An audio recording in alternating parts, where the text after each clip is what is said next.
सोलैंड 5 the rebirth of टांग सन के इस एपिसोड की शुरुआत में हम देखते हैं कि टांग सन कैरी एकेडमी लौट आया होता है, जहाँ पे ये हमेशा की तरह अपनी झाड़ू लगा रहा होता है। लेकिन तभी यहाँ पे मई गोंगजी आ जाती है और वो कहती है कि आखिर तुम इन पिछले कुछ दिनों के अंदर क्या कर रहे थे। तो मई गोंगजी को यहाँ पे देख के टांग सन काफी ज्यादा खुश होते हुए कहता है कि sister my senior brother privately कुछ दिनों से कल्टीवेट कर रहे थे, तो इस दौरान मैं उनका ख्याल रख रहा था। तो मई गोंगजी थोड़ी सी नाराजगी दिखाते हुए कहती है कि क्या तुमने इस चीज के लिए मुझसे मेरी इजाजत ली थी क्या, और तुम तो बिना मेरी इजाजत के बस ऐसे ही गायब हो गए। और मई गोंगजी को ऐसे सवाल करता देख टांग सन काफी ज्यादा खुश होता है, क्योंकि इसे ये मई गोंगजी काफी ज्यादा क्यूट लग रही होती है। और ये कहता है कि सिस्टर मई मुझे माफ कर दो, मुझसे गलती हो गई। तो मई गोंगजी यहाँ से जाते हुए कहती है कि चलो ठीक है, इस बारी मैं तुम्हें छोड़ देती हूँ, लेकिन एक चीज का अच्छे से याद रखना कि जाने से पहले तुम मेरी इजाजत ले लो, और अगर तुम ऐसा नहीं करते हो तो काम पे दोबारा आने की कोई जरूरत नहीं है। और क्या तुमने मेरी बात को कान खोल के सुन लिया है। तो इस चीज के लिए टांग सन भी मान जाता है और फिर मई गोंगजी यहाँ से चली जाती है, जबकि टांग सन मई गोंगजी को काफी प्यार भरी नजरों से देख रहा होता है और मन में कहता है कि लगता है कि इसे मेरी काफी ज्यादा चिंता हो रही थी। और रात के समय दुबई के लक की वजह से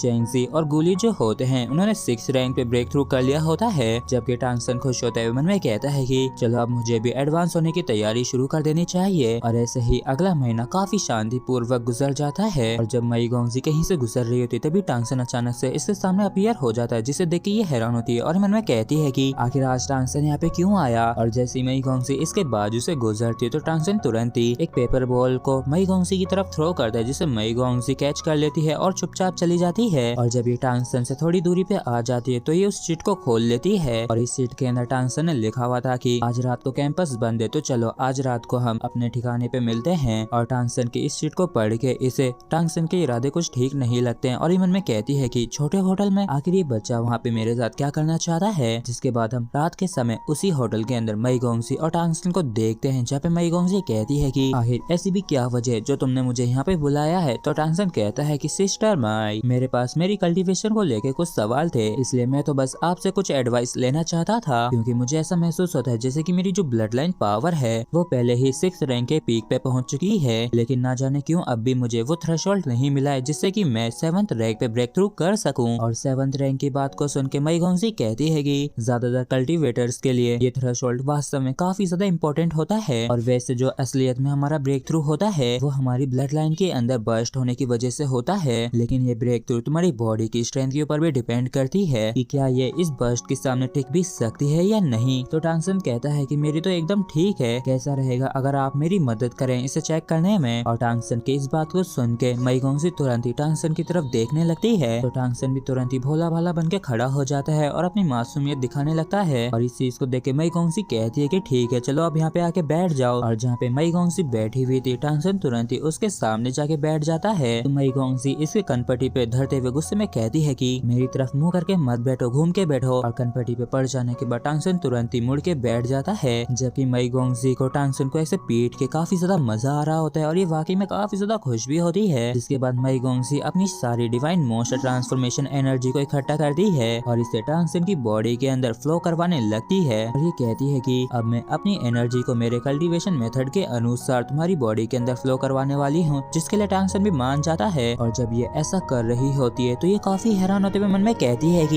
ये तो ब्लड लाइन पावर से पूरी तरीके से अलग है, और ये बिल्कुल ऐसा है जैसे कि कोई एंडलेस एनर्जी हो, और इसका जो एनर्जी सर्कुलेशन पाथ है वो किसी भी ऑर्डिनरी डिवाइन मोशन ट्रांसफॉर्मेशन से कहीं ज्यादा कॉम्प्लिकेटेड है। और ऐसा दिखता है कि ये किसी तरीके की स्पेशलाइज्ड कल्टीवेशन टेक्निक है, और मैंने आज से पहले कभी भी इस तरह की कल्टीवेशन मेथड के बारे में कभी भी नहीं सुना है, और इसकी वजह से मेरी जो ब्लड लाइन पावर है वो कम से कम आधी कंज्यूम हो चुकी है। और फिर ये अपने हाथ को टांग सन के ऊपर से हटाते हुए कहती है कि टांग सन आखिर किसने तुम्हें ये कल्टीवेशन टेक्निक सिखाई है। तो टांग सन कहता है कि इस टेक्निक के बारे में मुझे एक किताब से पता चला था जो कि मुझे बचपन में मिली थी, जिसके बाद मैंने पढ़ना सीखा और उसके बाद मुझे इस कल्टीवेशन मेथड के बारे में पता चला और मैंने इसे सीख लिया। तो इस बात को सुन के मई गोंगजी थोड़ी सोचते हुए कहती है कि तुम्हारी जो कल्टीवेशन टेक्निक है वो काफी अजीब है, और तो और तुम जिस एनर्जी को जनरेट करते हो वो भी काफी ज्यादा अजीब है। और क्या मेयर जांग भी इस कल्टीवेशन टेक्निक के बारे में जानते हैं। तो टांग सन कहता है कि हाँ वो जानते, लेकिन ऐसा दिखता है कि मैं सिर्फ एक लौटा हूँ जो कि इस मेथड को इस्तेमाल कर सकता है। तो इस चीज को सुन के मई गोंगजी कहती है कि ये तो काफी इंटरेस्टिंग है, और अगर तुम बुरा ना मानो तो क्या तुम मुझे ये सिखा सकते हो। जिसके बाद टांग सन मई गोंगजी को अपना कल्टीवेशन मेथड बता देता है, लेकिन मई गोंगजी भी इस मेथड को इस्तेमाल नहीं कर पाती है। तो टांगसन कहता है कि सिस्टर मई आपका बहुत बहुत शुक्रिया जो आपने आज के मेरे डाउट्स को क्लियर कर दिया। मई गोंजी कहती है कि ठीक है अब तुम जाओ, काफी ज्यादा लेट हो गया है। तो टांगसन भी कहता है कि ठीक है सिस्टर मई, तो अब मैं चलता हूँ। और पहले तो टांगसन बड़े आराम से मई गोंजी के साथ बाहर तक आ जाता है और जैसे मई गोंजी यहाँ से जाती तो टांगसन भी पूरी रफ्तार से यहाँ से भागने लगता है। और हम देखते हैं कि टांगसन की भी हालत काफी ज्यादा खराब हो गई है और ये मन में कहता है कि मुझे जल्द से जल्द जाके ब्रेक थ्रू करना होगा, क्योंकि मैंने जो मई गोंजी की ब्लड लाइन पावर को एब्जॉर्ब किया है तो उसकी एनर्जी पूरी तरीके से मेरी बॉडी के अंदर सैचुरेट हो चुकी है, जिसकी वजह से ऐसा लग रहा है जैसे कि मेरी बॉडी कभी भी एक्सप्लोड कर सकती है। और इन बातों को सोचते हुए टांगसन काफी ज्यादा तेजी से लौटने की कोशिश कर रहा होता है, जबकि दूसरी तरफ हम कैरी माउंटेन की काफी ज्यादा गहराइयों के अंदर मेयर को उन फॉक्स गर्ल्स के साथ एक फॉर्मेशन के पास में देखते हैं, जहाँ पे ये खड़े होकर टांगसन का आने का इंतजार कर रहे होते हैं। लेकिन तभी अचानक से ये एक काफी ज्यादा तेज रोशनी को आसमान में काफी तेजी से इनकी तरफ आते हुए देखते हैं, जो कि और कोई नहीं टांगसन होता है। और ये काफी ज्यादा तेजी से उड़ते हुए इन्हीं की तरफ आ रहा होता है। और इस चीज को देख के मेयर भी काफी ज्यादा हैरान होते हैं और कहते हैं कि टांगसन आखिर तुम इतनी ज्यादा जल्दबाजी में क्यों हो। तो टांगसन यहाँ पे आते हुए कहता है कि टीचर स्पेल को प्रोटेक्ट करने में मेरी मदद कीजिए। और इतना के टांगसन तुरंत ही फॉर्मेशन के बीच जाके बैठ जाता है। और टांगसन की ऐसी हालत को देख के मेयर भी काफी ज्यादा हैरान परेशान होते हैं और ये तुरंत ही उन फॉक्स गर्ल से कहते हैं कि ये यहाँ पे ब्रेक थ्रू करने जा रहा है, इसलिए तुम लोगों के लिए बेहतर यही होगा कि तुम लोग थोड़ा सा पीछे हट जाओ और ध्यान रखना कि कोई तुम में से हट ना हो। जबकि मेयर मन में कहते हैं कि आखिरकार अब ये अपने आप को 7th रैंक पे ब्रेक थ्रू करने से नहीं रोक सकता है। जबकि इस तरफ टांगसन के ब्रेक थ्रू करने में पसीने छूट रहे होते हैं और जब टांगसन ब्रेक थ्रू करने की कोशिश कर रहा होता है तभी हम एक एनर्जी को इसके पास आते हुए देखते हैं। और इस एनर्जी को देख के मेयर भी काफी ज्यादा हैरान होते हैं और ये मन में कहते हैं कि यहाँ की जो ज्यादातर वर्ल्ड एजेंस क्यू है उसे इस स्पिरिट गैदरिंग एरे के द्वारा यहाँ पे खींच लिया गया था, जो कि टांगसन की बॉडी के अंदर जाके उसकी बॉडी के साथ मर्ज हो रही है। और मैंने बिल्कुल भी नहीं सोचा था कि स्पिरिट गैदरिंग एरे को इस तरीके से भी इस्तेमाल किया जा सकता है। और हम देखते हैं कि टांगसन इस वर्ल्ड एजेंस क्यू को काफी खतरनाक तरीके से एब्जॉर्ब करता है। इसके बाद गोल्डन एनर्जी जो होती है वो टांगसन के पेट के पास काफी खतरनाक तरीके से इकट्ठा होने लगती है और ये सारी एनर्जी एक साथ इकट्ठा होकर किसी चीज को कंडेंस करके बना रही होती है। और ये एनर्जी कंडेंस होकर एक क्रिस्टल में बदल जाती है, जिसे देख के टांगसन भी खुश होता है। मन में कहता है कि ये काफी बढ़िया हुआ जो सोल को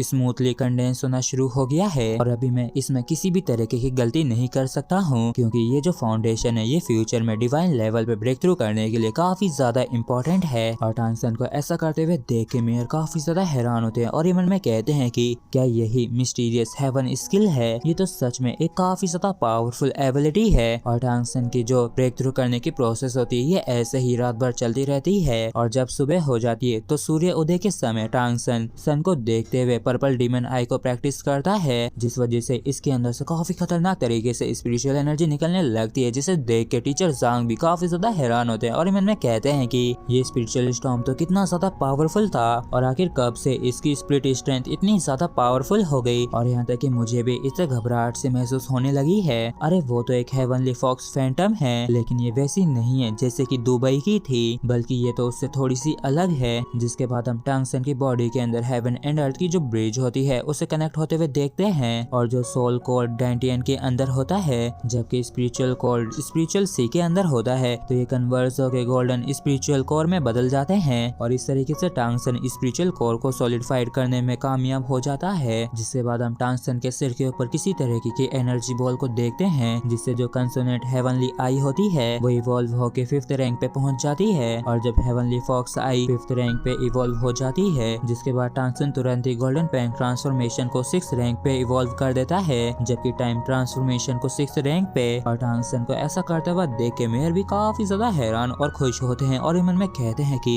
ये नजारा तो वाकई में काफी ज्यादा अद्भुत है और मैं दावे के साथ कह सकता हूँ कि इस तरीके का अनोखा नजारा पूरे कॉन्टिनेंट के अंदर कहीं और देखने को नहीं मिलेगा। और तभी टांगसन अपनी स्पिरिचुअल सी के अंदर से किसी तरीके के ब्रांड को बाहर निकालता है और उसे डिस्ट्रॉय करके यहाँ से हटा देता है और इस तरीके से टांगसन ने फ्लैश लेपर्ड का जो ब्रांड होता है उसे हटा दिया होता है। लेकिन तभी अचानक से टांगसन के अंदर से मई गोंगजी की जो ब्लड लाइन पावर होती है वो काफी खतरनाक तरीके से निकलने लगती है, मतलब कि अब ये पीकॉक ट्रांसफॉर्मेशन का भी ब्रांड बना रहा है। और टांगसन को ऐसा करते हुए देख के मेयर काफी ज्यादा हैरान होते हैं और मन में कहते हैं कि ये तो स्पेस की पावर है और असल में इस बच्चे ने तो मई गोंगजी की पावर को भी हासिल कर लिया। और इसी के साथ फ्रेंड्स हमारा ये एपिसोड भी यहीं पे खत्म होता है। अगर आप लोगों को वीडियो अच्छा लगा हो तो प्लीज प्लीज चैनल को सब्सक्राइब और वीडियो को लाइक करना बिल्कुल भी ना भूलें। Thank you.